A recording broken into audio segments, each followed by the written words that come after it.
రైతాంగం పరిస్థితి రోజు రోజుకు అధ్వానంగా తయారవుతుంది. మళ్ళీ 2014కు ముందు రోజులు జ్ఞాపకానికి వస్తూ ఉన్నాయి.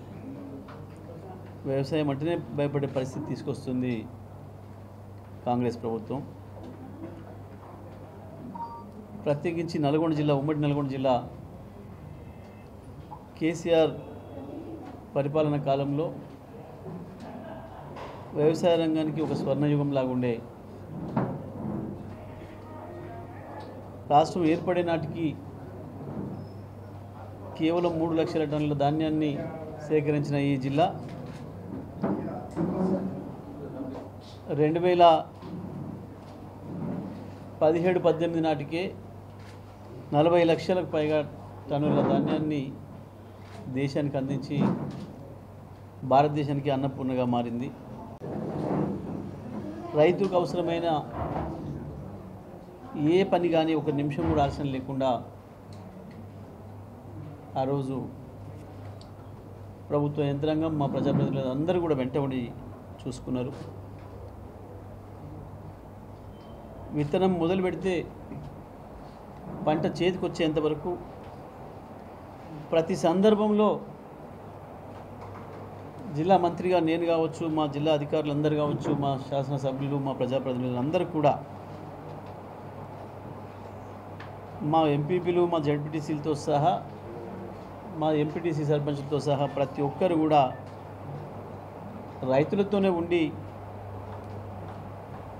వాళ్ళ కష్ట సుఖాలు తెలుసుకుంటూ ఎప్పటికప్పుడు వాళ్ళ సమస్యల్ని మా దృష్టి తీసుకురావడం, మేము కేసీఆర్ గారి దృష్టికి తీసుకుపోవడం, దాంతో వ్యవసాయాన్ని ఒక పండగలాగా మార్చాం.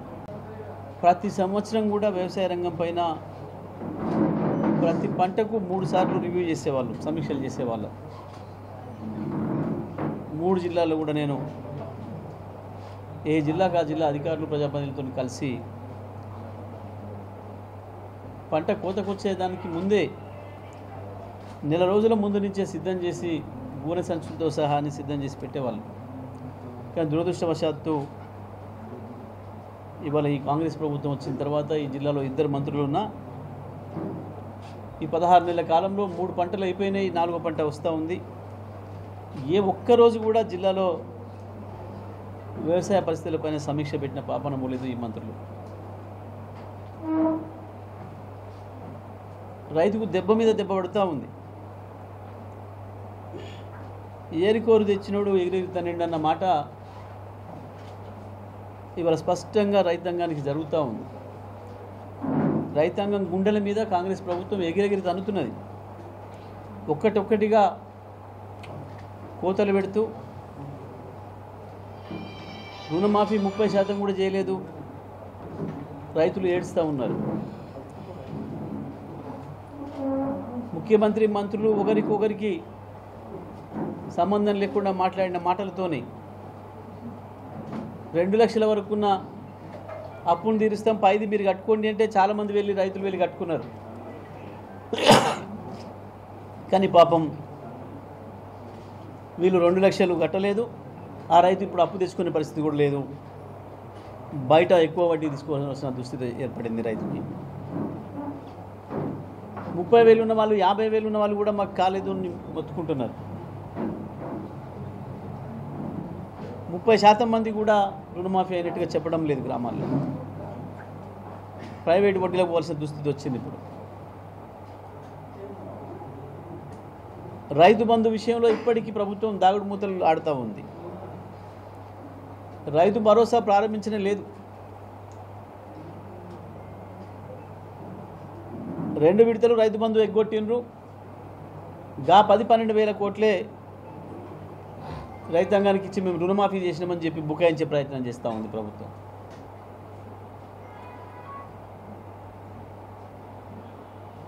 రైతు భరోసా వేసినామంటున్నారు. ఏ ఒక్క రైతు కూడా నాకు వచ్చిందని చెప్పిన వాళ్ళు లేరు. వస్తే కొంతమంది మెసేజ్లు వచ్చినాయి కానీ బ్యాంకులో పోతే పైసలు పడలేదు. ఇక ధరల విషయంలో చాలా దుర్మార్గంగా ఉంది ప్రభుత్వం యొక్క ఆలోచన. దళారుల దగ్గర కమిషన్లు తీసుకొని మంత్రులు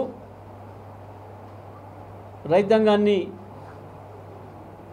గొర్రెని కషాయుడికి అప్పచెప్పిన పద్ధతుల్లో రైతాంగాన్ని దళారులకు అప్పచెప్పినరు.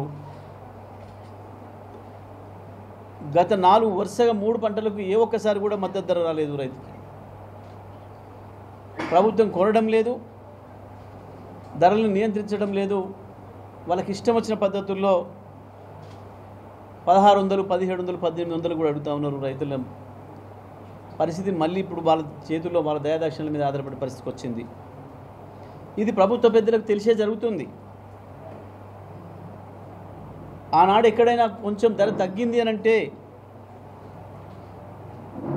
మా శాసనసభ్యులు మిల్లుల దగ్గరికి వెళ్ళి నిలబెట్టి రైతుకు న్యాయం జరిగే వరకు పోరాటం చేసినారు.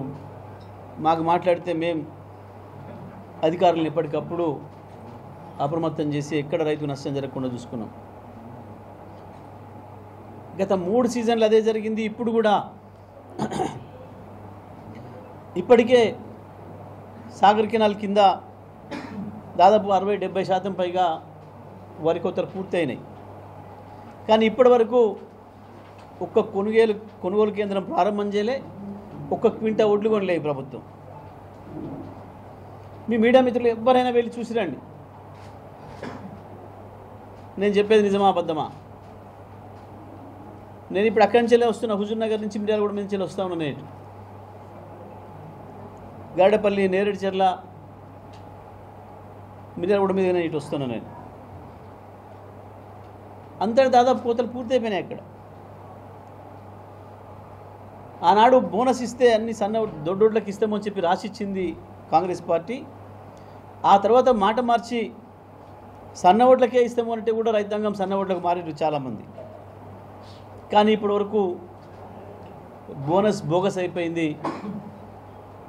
వానాకాలం సన్న ఓట్లు అమ్మిన రైతులకి సన్న ఓట్లు ఏదైతే ప్రభుత్వం తీసుకుందో ఇప్పటి వరకు కూడా బోనస్ ఇవ్వలేదు. రైతులు ఆందోళన పడుతున్నారు. మరి మేము ఇప్పుడు మళ్ళీ ఓట్లు కూడా పోస్తే మీరు ఎండబెట్టంగా మిగిలిన పొలాలలో వండిన ఒడ్లు ఇవి కూడా పోస్తే రేపు ఇవి ఇస్తారా అవి ఇస్తారా మాకు ఏది కన్ఫ్యూజ్ చేసి మాకేమైనా ఇస్తారా అయ్యారా అని చెప్పి భయపడుతున్నారు రైతులు. అదే రైతులు నేను అప్పుడు 50 క్వింటాలు ఇచ్చినా మళ్ళీ ఇప్పుడు నేను ఒక 50 క్వింటాలు ఇస్తే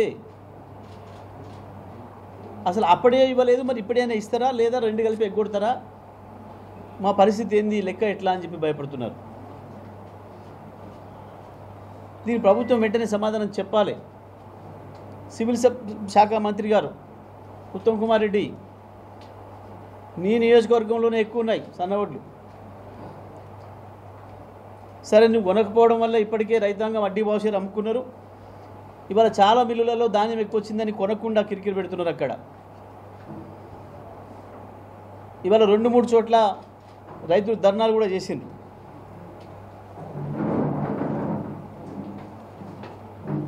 వెంటనే వ్యవసాయ శాఖ మంత్రి కావచ్చు, సివిల్ శాఖ మంత్రి కావచ్చు, సివిల్ సప్లై శాఖ మంత్రి కావచ్చు,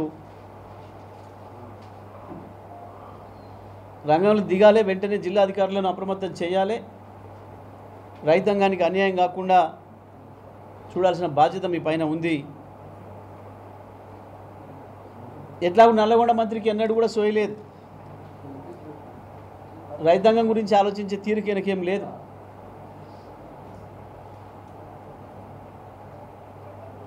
ఏమైనా పోలీసులు కేసులు అవతల వాళ్ళని భయపెట్టించుడు, అడిగిన వాళ్ళని దబాయించుడు తప్ప రైతు రుణమాఫీ గురించి రైతు బంధు గురించి అడిగిన మొదటి రోజుల్లోనే రైతుని చెప్పుతో కొడతా అన్న వాడిన. రైతులంటే ఈయనకు అంత గౌరవం ఉంటుంది. కాబట్టి ఈయన ఒకటి ఉండడనే విషయం కూడా రైతాంగం పట్టించుకోవడం లేదు. ఉమ్మడి నల్గొండ జిల్లాలో కమిషన్లు, పైరవీలు,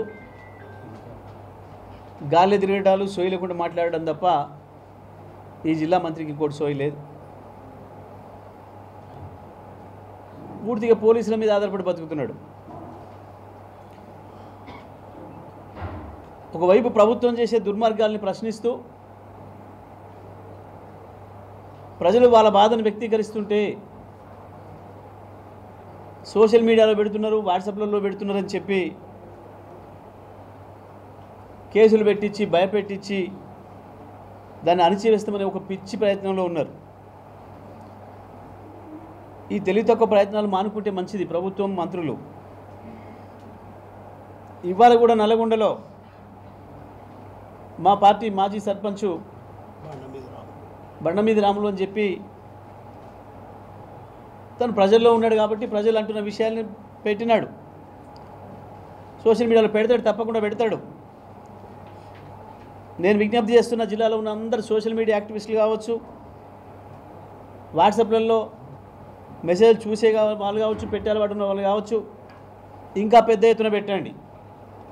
ఈ మంత్రుల గాలి ప్రయాణాలు, గాలి చేష్టలు అన్నిటి మీద ప్రశ్నించండి. ప్రజలు ఏమనుకుంటున్నారో దాన్ని ఉన్నట్టుగా పెట్టండి. ఎవరికి భయపడే పని లేదు. బీఆర్ఎస్ కార్యకర్తకు మీద ఈగ వాలినా చీమ గరిచినా మేము సిద్ధంగా ఉన్నాం ఎప్పుడు ఎక్కడైనా రావడానికి. మన లీగల్ టీం సిద్ధంగా ఉంది, నాయకత్వం కూడా సిద్ధంగా ఉంది. ప్రభుత్వాన్ని ప్రశ్నిస్తూనే ఉండండి. ఈ గాలి నాయలు, గాలిల్లో తిరిగేటోళ్ళతో ఏమీ కాదు. ప్రజల్లో నుంచి ఎప్పుడో దూరం అయిపోయారు. వాళ్ళ పార్టీ కార్యకర్తలే అసహించుకుంటున్నారు వీళ్ళ చేష్టలను చూసి, వీళ్ళ అసహ్యకరమైన చేష్టలను చూసి.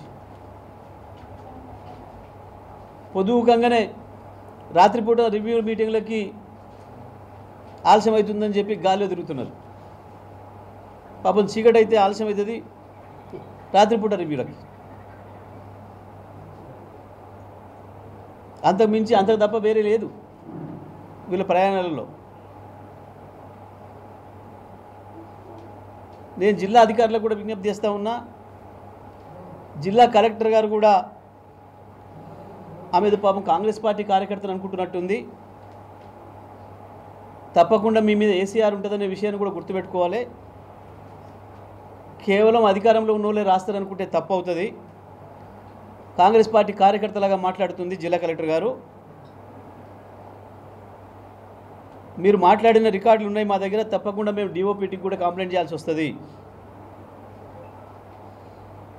టీఆర్ఎస్ సర్పంచులకు మేము పనిచేస్తే నిధులు ఇవ్వం, టీఆర్ఎస్ సపోర్ట్ చేసిన కాంట్రాక్టర్లకు మేము బిల్లులు ఇవ్వమని చెప్పేసి మాట్లాడుతున్నారు. కలెక్టర్ గారు, నిబంధనల ప్రకారం పనిచేయడం నేర్చుకో. నువ్వు ఒక ఐఏఎస్ ఆఫీసర్వి, సివిల్ సర్వెంట్వి, చట్ట ప్రకారం నడవడం నేర్చుకోవాలి. మంత్రి ఎట్లాగూ సోయి లేకుండా ఉంటాడు ఎప్పుడు. నల్గొండ మంత్రి ఎప్పుడు కూడా అందరుండే పద్ధతిలో ఉండలేడు. పొద్దుగాల నుంచి ఆయన ఏం చెప్తే అదే చేస్తాను కనుక అనుకుంటే జిల్లా కలెక్టర్ ఇబ్బందులు పడాల్సి వస్తుంది.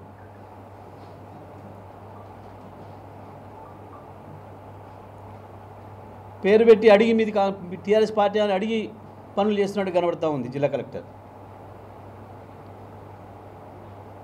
నేను జిల్లా పోలీస్ అధికారి కూడా చెప్తా ఉన్నా, కింది స్థాయి పోలీసుల మీద మీ నియంత్రణ తప్పుతుంది, మీ పట్టు తప్పుతుంది. ఎవరు ఇష్టం వచ్చినట్టు వాళ్ళు ప్రవర్తిస్తున్నట్టు కనబడుతుంది. వాళ్ళని కంట్రోల్ చేసుకోవాల్సిన బాధ్యత మీదే. చట్టాన్ని మా చేతిలో తీసుకుంటాం, మా ఇష్టం వచ్చినట్టుగా కేసులు పెడతాం, తీసుకొచ్చి పోలీస్ స్టేషన్లలో పెడతామనంటే కుదరదు. నేను ఇక్కడి నుంచి చెప్తా ఉన్నా, మీరు ఒక్కరిని పిలిస్తే 1000 మంది వస్తారు పోలీస్ స్టేషన్కు. మీరు జైలులకు పంపి ఆపలేరు. నల్గొండ జైలు ఒక్కటే పూటలు నింపేస్తాం పిచ్చి పనులు చేస్తే. ఇది పోరాటాల జిల్లా. 100 ఏళ్ల క్రితమే తిరుగుబాటు చేసిన జిల్లా. ఇవాళ మీ ఉడత ఊపులకు భయపడడానికి లేదు. పోలీస్ అధికారులు ఎవరైనా ఎస్ఐ నుంచి ఎస్పీ వరకు చట్ట ప్రకారం పనిచేయండి. చట్టాన్ని మీ ఇష్టం వచ్చినట్టు చేయడానికి కూడా లేదు. చట్టాన్ని కాపాడమే మీ బాధ్యత. మీరు కూడా చట్ట పరిధిలోనే పనిచేయాలి.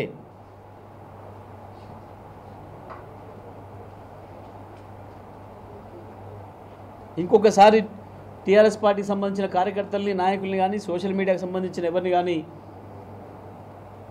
ఇష్టం వచ్చినట్టు తీసుకుపోయి పోలీస్ స్టేషన్ పెడతాం అంటే కుదరదు. స్పష్టంగా జిల్లా అధికారులు అందరూ కూడా చెప్తా ఉన్నాను నేను, నిబంధనల మేరకే పనిచేయండి, చట్టాల పరిధిలో పనిచేయండి.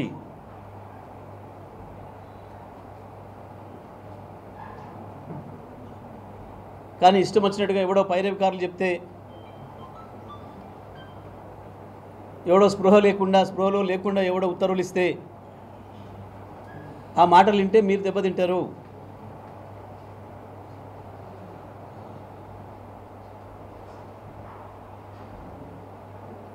మీరు కూడా జవాబుదారీ అనే విషయం గుర్తుపెట్టుకోండి అధికారులందరూ కూడా.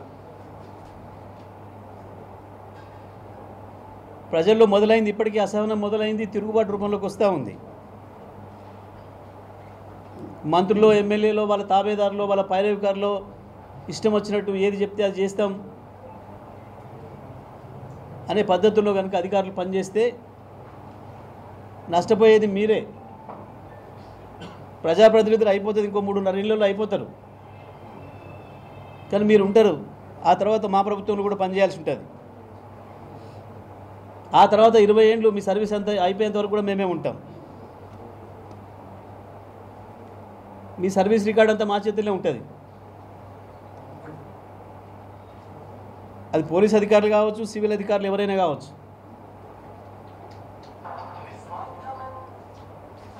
చట్ట పరిధిలో మాత్రమే పనిచేయండి అని చెప్తా ఉన్నా. నేను వ్యవసాయ శాఖ మంత్రి, సివిల్ సప్లై శాఖ మంత్రిని కూడా డిమాండ్ చేస్తూ ఉన్నా, వెంటనే కొనుగోలు కేంద్రాలు ప్రారంభించండి, రైతులకు మద్దతు ధర వచ్చే పద్ధతుల్లో పని చేయండి, రైతాంగానికి ద్రోహం చేయకండి. రైతులు మీరు పెట్టిన ఆశలకే మీకు అధికారం ఇచ్చిర్రు, మీకు అవకాశం ఇచ్చిర్రు. మిమ్మల్ని నమ్మిన రైతులను నట్టేట ముంచకండి అని చెప్పి చెప్తా ఉన్నా. వెంటనే ఇవాళ ఎక్కడెక్కడైతే జిల్లాలో మిల్లులలో కొనుగోలు ఆపి రైతాంగాన్ని ఇబ్బంది పెడుతున్నారో వెంటనే జిల్లా కలెక్టర్లు కూడా తక్షణమే రంగంలో దిగాలి. రైతు పంటను వెంటనే మద్దతు ధర కొనేటట్లుగా చేయాలని చెప్పి నేను డిమాండ్ చేస్తూ ఉన్నాను. మరిన్ని వీడియోస్ కోసం ఛానల్ ని సబ్స్క్రైబ్ చేయండి. లేటెస్ట్ అప్డేట్స్ కోసం వాట్సాప్ ఛానల్ ని ఫాలో అవ్వండి. ఆ లింక్ డిస్క్రిప్షన్ లో ఉంది.